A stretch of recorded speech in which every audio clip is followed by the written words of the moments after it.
चलिए तो अब नेक्स्ट मेथड और last method of calculation national income का देखते हैं। सबसे पहले हमने वैल्यू एडेड मेथड डिस्कस किया, फिर हम इनकम मेथड आए।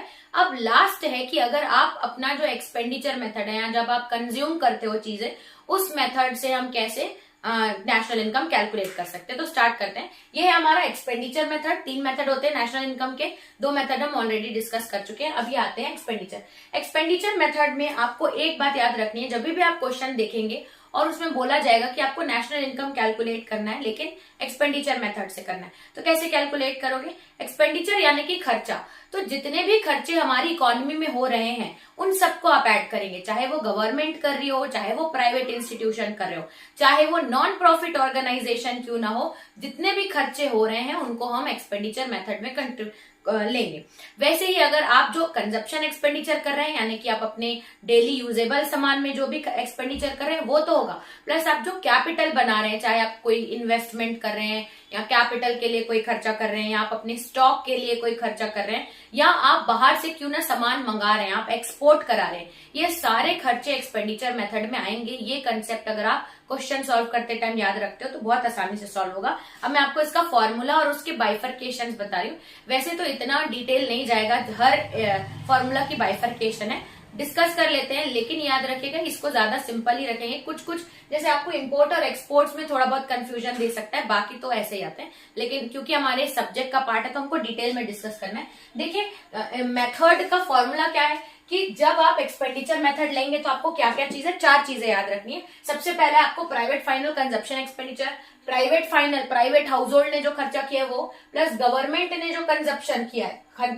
कंजप्शन एक्सपेंडिचर यानी कि जो अपने सामान के लिए, जैसे आप कुछ खाने के आइटम्स ले रहे हैं, कंज्यूम कर रहे हैं, वो सारी चीजें कंजप्शन एक्सपेंडिचर में आ गई। प्लस कंजप्शन एक्सपेंडिचर के साथ साथ हम कुछ कैपिटल फॉर्मेशन वाले खर्चे भी करते हैं, उसको भी आप प्लस करेंगे। प्लस अगर ये खर्चे हो गए तो हम एक्सपोर्ट में भी कुछ खर्चे करते हैं, इसलिए हम नेट एक्सपोर्ट्स को भी ऐड करेंगे। यानी कि हमको 4 चीजें ऐड करनी है, private final consumption expenditure, government final consumption expenditure, gross fix capital formation और लास्ट में नेट एक्सपोर्ट्स। ये अगर क्वेश्चन में दिया हो तो एज इट इज लिख के आपका आंसर आ जाएगा, आपको मिलेगा लास्ट में एनडीपीएफसी। अगर आपके पास एनडीपीएफसी है तो आप नेशनल इनकम एनएनपीएफसी आसानी से निकाल सकते हैं। लेकिन हमारा क्वेश्चन इतना आसान आएगा नहीं, कभी कभी आपको ये देने के बजाय इनकी सब पॉइंट्स दे देते हैं, आपको ये सीखना पड़ेगा कि कैसे आप सब पॉइंट्स में क्या क्या आएगा। देखिए वैसे तो प्राइवेट फाइनल कंजप्शन एक्सपेंडिचर पूरा देगा, लेकिन अगर नहीं दिया है तो प्राइवेट फाइनल कंजप्शन एक्सपेंडिचर में आपको क्या क्या लेना है। प्राइवेट फाइनल में हाउस होल्ड जो खर्चा कर रहे हैं, हाउस होल्ड जो घर में जो खर्चा हो रहा है, प्लस नॉन प्रॉफिट ऑर्गेनाइजेशन या service sector plus goods, non profit organisation, household, जो भी खर्चा हो रहा है वो सब प्राइवेट फाइनेंस कंजप्शन एक्सपेंडिचर का पार्ट है। जो भी कंजप्शन के लिए हो रहा है, चाहे वो प्रॉफिट ऑर्गेनाइजेशन हो, चाहे हाउस होल्ड हो, चाहे नॉन प्रॉफिट ऑर्गेनाइजेशन हो। फिर आता है गवर्नमेंट फाइनल कंजप्शन। बेसिकली ज्यादातर अभी तक तो मैंने लास्ट ईयर के क्वेश्चन जितने भी है उसमें देखा है कि गवर्नमेंट फाइनल कंजप्शन एक्सपेंडिचर ऐसे ही दिया जाता है, लेकिन अगर रीजन असर्शन एमसीक्यू कहीं पे भी पूछे तो हमको इसका बाइफरकेशन पता होना चाहिए। देखिए गवर्नमेंट जितने भी खर्चे कर रही है ना वो आएगा government final consumption expenditure, consumption के लिए जो कर रही है। लेकिन अगर कहीं पे लिखा होगा सेल ऑफ गवर्नमेंट एसेट, तो अगर गवर्नमेंट खर्चा कर रही, सेल कर रही है अपना कोई एसेट, तो वो गवर्नमेंट कंज्यूम करने के तो नहीं कर रही है, उनसे तो सेल करने से जबकि गवर्नमेंट को पैसा आ रहा है।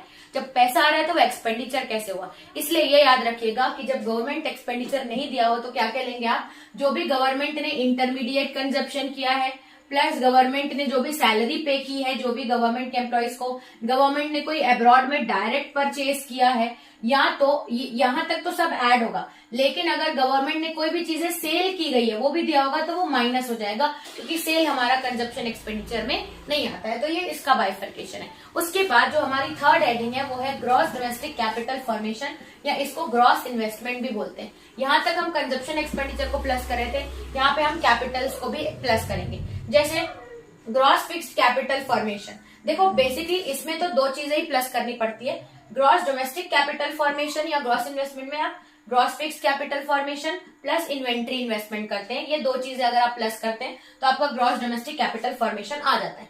लेकिन कभी कभी ग्रॉस फिक्स्ड कैपिटल फॉर्मेशन नहीं दिया होता। ग्रॉस फिक्स्ड कैपिटल फॉर्मेशन अगर नहीं दिया है तो आप ये याद रखना, बिजनेस ने जो खर्चा किया है, प्लस नॉर्मल रेसिडेंशियल कंस्ट्रक्शन में जो खर्चा हुआ है, प्लस पब्लिक इन्वेस्टमेंट यानी कि बिजनेस ने जो खर्चा किया है, प्लस रेसिडेंशियल कंस्ट्रक्शन और पब्लिक इन्वेस्टमेंट, ये तीनों अगर हम मिला देते हैं तो हमारे पास ग्रॉस फिक्स्ड कैपिटल फॉर्मेशन आ जाता है। और अगर हम इसमें इन्वेंट्री को भी प्लस करेंगे तो हमारा सम टोटल हो जाएगा ग्रॉस डोमेस्टिक कैपिटल फॉर्मेशन या ग्रॉस इन्वेस्टमेंट। ठीक है, इसमें रेसिडेंशियल के लिए जो खर्चा हो रहा है प्लस फिक्स्ड इन्वेस्टमेंट हो रहा है, ये तीनों प्लस होंगे। अगर ये सारी चीजें ना दी हो तो भी हम gross domestic capital formation calculate कर सकते हैं। देखिए, ग्रॉस डोमेस्टिक कैपिटल फॉर्मेशन का एक और फॉर्मूला होता है, अगर आप ग्रॉस फिक्स्ड कैपिटल फॉर्मेशन और इन्वेंट्री एंड इन्वेस्टमेंट को प्लस करते हैं तो ये आपको मिल जाएगा।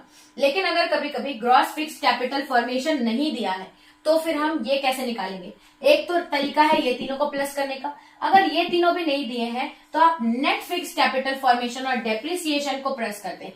ग्रॉस, हमको ग्रॉस निकालना है ना, तो ग्रॉस में अगर डेप्रिसिएशन प्लस किया जाता है तो नेट हो जाता है। तो आपको नेट फिक्स्ड कैपिटल, ग्रॉस की जगह नेट फिक्स्ड कैपिटल दिया होगा, उसमें आप डेप्रिसिएशन प्लस करोगे तो आपका ग्रॉस हो जाएगा। पढ़े तो होंगे ना, ग्रॉस से नेट में जाने के लिए डेप्रिसिएशन को इंक्लूड करते हैं, इसलिए नेट से ग्रॉस में जाने के लिए आप डेप्रिसिएशन को प्लस कर दो, ये आ जाएगा। ठीक है, तो ये इसकी थोड़ी बाइफर्केशन बड़ी है। वैसे आपको बस इतना याद रखना है, ज्यादातर जो हम क्वेश्चन सॉल्व करते हैं आपको इन्वेंट्री इन्वेस्टमेंट और ग्रॉस फिक्स कैपिटल फॉर्मेशन या ज्यादा से ज्यादा नेट फिक्स कैपिटल और डेप्रिसिएशन देगा। अगर ये दिएगा तो याद रखना पब्लिक इन्वेस्टमेंट, कंस्ट्रक्शन में इन्वेस्टमेंट और बिजनेस की इन्वेस्टमेंट, ये तीनों इन्वेस्टमेंट आपकी कैपिटल फॉर्म करती है। लास्ट का हमारा टॉपिक बचता है net exports. Net export last fourth आता है हमारा नेट एक्सपोर्ट्स। नेट एक्सपोर्ट्स में आप एक्सपोर्ट माइनस इंपोर्ट करेंगे तो आपको नेट एक्सपोर्ट्स आ जाएगा, उसमें ज्यादा कंफ्यूजन की बात नहीं है। तो ये थे हमारे एक्सपेंडिचर मेथड के चार basic heads, government final consumption expenditure, private final consumption expenditure, gross fix capital formation और नेट एक्सपोर्ट्स। इन चारों को अगर आप बाइफर्केशन अच्छे से याद करते हैं, इसमें आपको कोई भी गलती नहीं होगी। लास्ट जब हम लोग एक्सपेंडिचर मेथड से नेशनल इनकम निकालते हैं तो हमको एग्रीगेट जो मिलता है वो एनडीपीएफसी मिलते हैं। एनएनपीएफसी से हम इसको, एनडीपीएफसी आपको मिल गया, फिर हम जो चेंज करते हैं जैसे एफसीएफसी सेम है, प्रोडक्ट सेम है, डोमेस्टिक से नेशनल में आने के लिए हम क्या करते हैं प्लस एनएफआईए को प्लस कर दीजिए, नेशनल और नेशनल, सिर्फ इसमें एनएफआईए प्लस करेंगे तो आपका एक्सपेंडिचर मेथड से नेशनल इनकम निकल जाएगा। ठीक है, तो ये था। तो चलिए अब इस चैप्टर के हमने तीनों फॉर्मूलाज डिस्कस कर दिए। अब इसका लास्ट टॉपिक बचता है वो है जीडीपी वेलफेयर और उसके साथ साथ नॉमिनल और रियल जीडीपी। तो चलिए आगे डिस्कस करते हैं नॉमिनल और रियल जीडीपी के बारे में।